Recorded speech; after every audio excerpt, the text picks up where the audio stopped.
For advertisement, call 8125893028. Our Gmail maxtvtelugu@gmail.com. Max TV ప్రేక్షకులకు నమస్కారం. నేను మీ శ్రావ్య. ప్రస్తుతం మనతో పాటు ఉన్నారు spiritual and motivational speaker, trainer and councillor Usha Vemuri గారు. మరి మేడంతో మాట్లాడి మరికొన్ని ఇంట్రెస్టింగ్ విషయాలు తెలుసుకుందాం. నమస్తే మేడం. నమస్తే శ్రావ్య. ఎలా ఉన్నారు మేడం? చాలా బాగున్నాను. Right madam. ఏం చాలా బాగున్నానంటే నవ్వు వచ్చింది కదా. యాక్చువల్గా అలాగే ఉండాలి అందరం ఎప్పుడు. మేడం, ఇప్పుడు మనకి వరలక్ష్మి వ్రతం వస్తుంది కదా. సో వరలక్ష్మి వ్రతంకి ప్రతి ఒక్కరు కాసు అనేది కొంటారు. సో వరలక్ష్మి వ్రతం అనగానే దేవుడికి, లక్ష్మీదేవికి బంగారం పెట్టాలి అంటారు. బంగారం కొంటే మంచిది అంటారు. అసలు ఎందుకు మేడం బంగారం కొనాలి వరలక్ష్మి వ్రతంకి? ఇది ఒరిజినల్గా పూర్వకాలం నుంచి మనకు వచ్చినప్పుడు అసలు లక్ష్మీదేవి ఎక్కడి నుంచి పుట్టింది? మనకి సముద్రంలోంచి మనకి దేవతలు రాక్షసులు సముద్ర మథనం చేస్తున్నప్పుడు హాలాహలము, ఐరావతము, లక్ష్మీదేవి, తర్వాత ఇట్లాంటివన్నీ కల్పతరు, ఇలాంటివన్నీ పుట్టాయి. అవన్నీ కూడా మనుషులకి చక్కగా ఉపయోగకరమైన పనులు చేస్తూ ఉండేటట్టు ఉన్నాయి. లక్ష్మీదేవి పుట్టినప్పుడు లక్ష్మీదేవి పాలల్లోంచి పుట్టింది. ఆవిడ అందరికీ కూడా ఐశ్వర్యప్రదాయిని.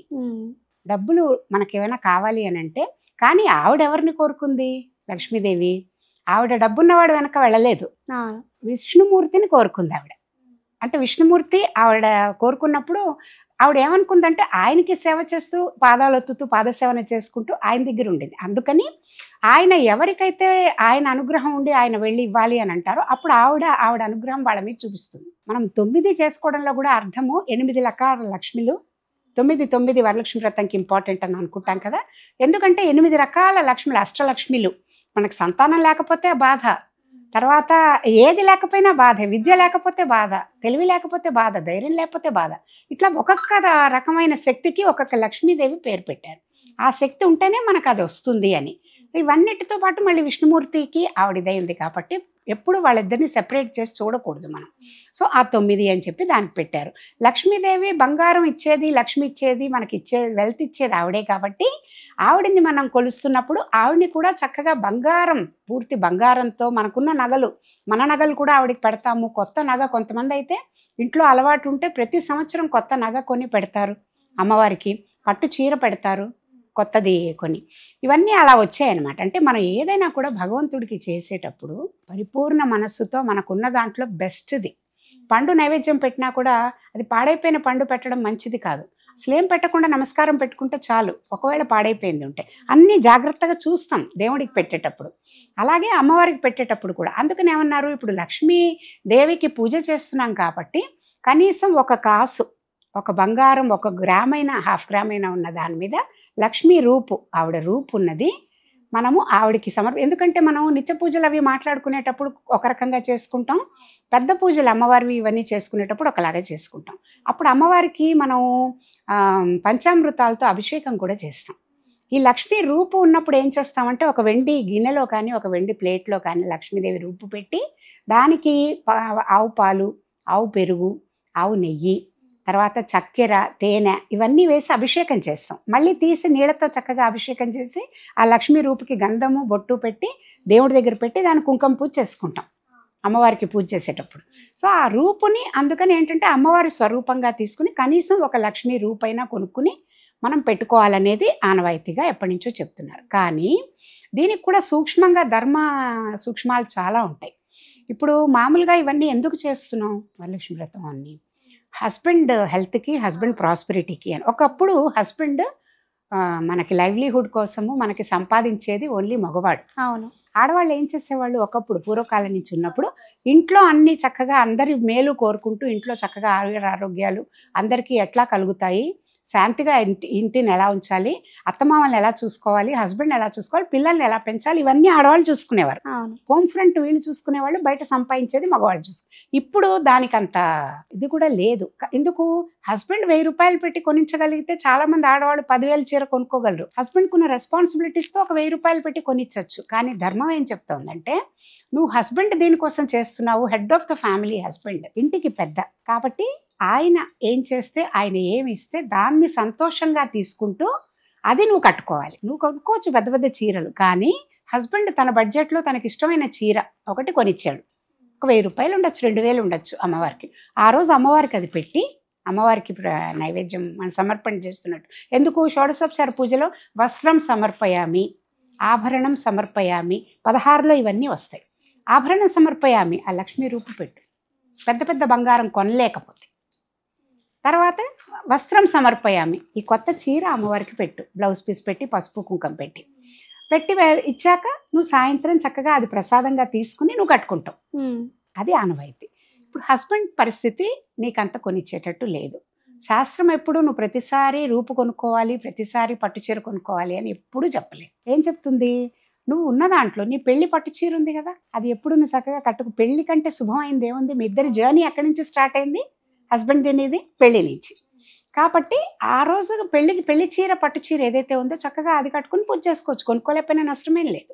అలాగే రూపు ప్రతిసారి నువ్వు కొనుక్కోలేవు. అందరూ ఇప్పుడు ఏమైపోతుందంటేనమ్మా, ఈ శాస్త్రం అని పేరు చెప్పి, అలవాటు అని పేరు చెప్పి, కన్జ్యూమరిజము తర్వాత మార్కెటింగ్ ఇది చాలా ఎక్కువైపోయింది. అవును కదా. ఫ్రెండ్షిప్ డే అనగానే అందరు వెళ్ళి బ్యాండ్లు కొనుక్కోవడం, రాఖీ అనగానే అందరు. ఎందుకు అంటే ఇప్పుడు ఏంటి, ఉంటే కొనుక్కోవచ్చు, తప్పులేదు. కానీ ఎవరినో బాగు చేయడం కోసం, బాహ్యంగా కనిపించే దీనికోసం అంత డబ్బు ఖర్చు చేయడం అవసరమా? అందరికీ అలాంటి పరిస్థితి ఉండదు. వాళ్ళు ఏమనుకుంటారు, అయ్యో వరలక్ష్మి వ్రతం నేను ఇలా చేసుకోలేకపోయాని.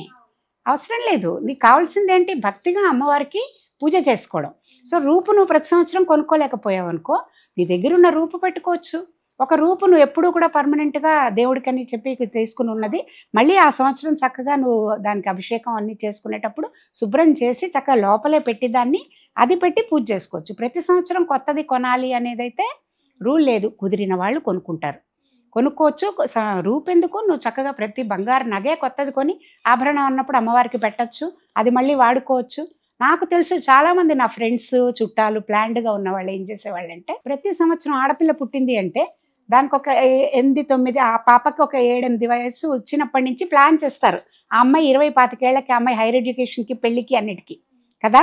సో ఏం చేసేవాళ్ళు, ప్రతి సంవత్సరం వాళ్ళు వరలక్ష్మి వ్రతంకి బంగారం ఆ పిల్లకు కొనేవాళ్ళు. ఇప్పుడు ఒకసారి ఒక గొలుసు కొనడం పాపకి, ఒక 20 గ్రాములు 10 గ్రాముల గొలుసు, చిన్న గొలుసు అట్లా, అదే అమ్మవారికి ఆ రోజు ఆభరణంలాగా పెట్టడం, చక్కగా బ్లెస్సింగ్స్ అమ్మవారికి పెట్టి తీసి లోపల దాచుకుని పిల్ల పెద్దయ్యాక వాడుకోవడానికి. దీన్ని ఒకసారి చక్కగా ఏదో గాజులో ఏదో చెవులు ఏదైనా కొనడం, రూపు కొనడం, ఏది వీలైతే అది. పాపకి ఏదేది అవసరమో ఒకటేసారి కొనడం కష్టం కాబట్టి పెళ్లి వరకు ఏమేం కావాలో అవి కొనేటప్పుడు అదో పద్ధతి.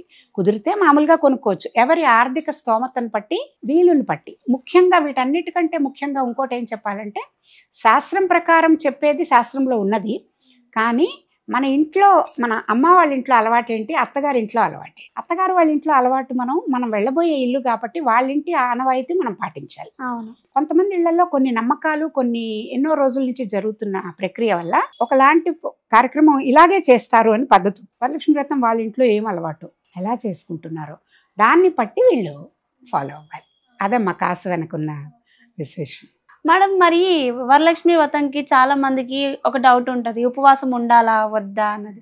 మరి వరలక్ష్మి వ్రతంకి ఉపవాసం ఉండాలమ్మా? అస్సలు ఉండకూడదమ్మా. మామూలుగా శాస్త్రం ఏం చెప్తుందంటే, భగవంతుడి పండగ, మనకి పండగ వేడుకల్లో ఉపవాసం ఉండాల్సిన పని లేదు. కొన్ని ఉన్నాయి, ఎలాంటివి, ఏకాదశి, శివరాత్రి, దానికే ఉపవాసం ఉంటాం. ఓకే. మిగతా ఏ పండగ అయినా కూడా మనం ఏం చేస్తామంటే, కానీ ఉపవాసం అంటే ఏంటంటే, ఇందాక నేను చెప్పినట్టుగా శుచిగా శుభ్రంగా తయారవడం, తలారా స్నానం చేయడం, తలంటి పోసుకుని ఉతికిన బట్టలు, కొత్త బట్టలు వేసుకోవడం వీలైతే, లేకపోతే ఉతికి ఆరేసిన బట్టలు వేసుకోవడం, శుభ్రంగా ఉండడం. ఏది ఇలాంటిది వచ్చి మట్టి బయటికి వెళ్ళి ఏదో పిచ్చి ప్లేసుల్లో బాత్రూమ్కి వెళ్ళడాలు అలాంటివన్నీ కూడా చేయకూడదు. ఎందుకంటే పవిత్రంగా దేవుడిని ఆవాహన చేసి మన ఇంటికి పిలుస్తున్నాం కాబట్టి శుచి శుభ్రత చాలా బాగా మెయింటైన్ చేయాలి.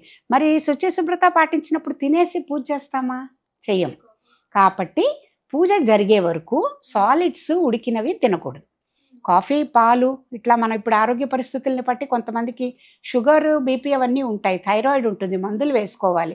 పాలు తీసుకోవచ్చు, సాత్వికమైనది ఏదైతే మామూలుగా ఇట్లా పండు, కొంతమంది ఉండలేని వాళ్ళు ఒక అరటి పండు ఏదైనా అలాగా ఉడకనిది అలా చేసుకుని పూజ అంతా చేసేసుకున్నాక, రూల్ ఏంటంటే దీనికి, మనం వరలక్ష్మి వ్రతం చేసుకున్నప్పుడు ఒక బ్రాహ్మడిని, ఒక ముత్తైదుని పిలుస్తాం వాయినం తీసుకోవడానికి.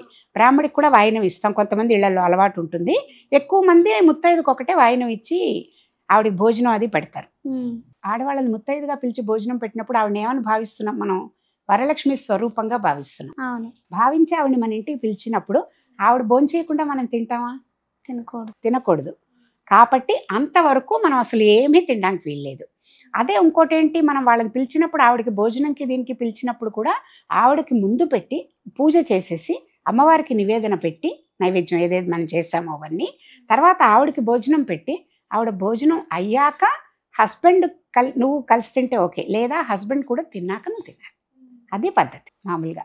అందుకని చెప్పారు. కానీ ఉపవాస నియమం అయితే వరలక్ష్మి వ్రతంకి లేదు. ఈ పూజ అంతా అయ్యే వరకు మటుకు మనం ఇలా దీక్షలాగా కంకణం కట్టుకుంటాము, మొత్తం అంతా పూజ అంతా చేస్తాం కాబట్టి అంతవరకు ఏం తినకుండా ఉండి అదంతా అయిపోయాక చక్కగా అమ్మవారికి నైవేద్యం పెట్టిన ప్రసాదం తినచ్చు. ఉపవాస దీక్ష వరలక్ష్మి వ్రతంకి లేదు. కాకపోతే కొంతమందికి ఏకాదశి ఉపవాసం అని జన్మంతా ఉంటాము అని మొక్కుకుంటారు. వాళ్ళకి ఎప్పుడు ఏకాదశి వచ్చింది, ఈసారి అనుకోకుండా 16వ తారీఖు ఏకాదశి అయింది. నాకు గుర్తొచ్చింది ఇప్పుడే నువ్వు అంటుంటే ఉపవాసం అనగానే. అయితే ఇప్పుడు మరి వాళ్ళు ఏం చేస్తారు, వాళ్ళకున్న దీక్షని బ్రేక్ చేయలేరు. కానీ వరలక్ష్మి వ్రతం మరి 16 వస్తుంది, చేసుకోవాలి. అప్పుడు వాళ్ళు ఏం చేస్తారంటే ఆ రోజు ఉపవాసం ఉన్నప్పుడు కూడా వాళ్ళు పళ్ళు పాలు అవి తీసుకుంటారు కదా, ఉప్పు అది లేనిది తీసుకుంటారు చాలామంది. ఉప్పు తినరు ఉపవాసం ఉన్నప్పుడు. అలాంటి వాళ్ళు ఏం చేస్తారంటే ఇదంతా అయిపోయాక ఏకాదశి నియమం పాటించాలి అనుకునే వాళ్ళు పళ్ళు తిని అమ్మవారికి పెట్టిన స్వీట్ తిని ఉప్పు లేకుండా ఉన్నవి ఏముందో ప్రసాదం స్వీట్స్ ఉంటాయి, పూర్ణంబూరెలు, ఏదో హల్వా ఏదో చేస్తాం, పరవాన్నం, అట్లాంటిది ఏదైనా ప్రసాదం తీసుకుంటారు. తీసుకుని అంటే కటిక ఉపవాసం అన్నీ మంచి దీనికి చేయకూడదు పండక్కి అని అలా అది లేని వాళ్ళు ఏకాదశి జన్మంతా చేస్తాము, కుదిరినప్పుడు చేసే వాళ్ళు ఉన్నారు. జన్మంతా అలా దీక్షలాగా చేసే వాళ్ళకి లేని వాళ్ళు మామూలుగా పూజ అయ్యి అమ్మవారికి నివేదన చేసి ముత్తైదుకి పెట్టాక భోజనం చేస్తారు. చాలా చక్కగా చెప్పారు madam. Thank you so much.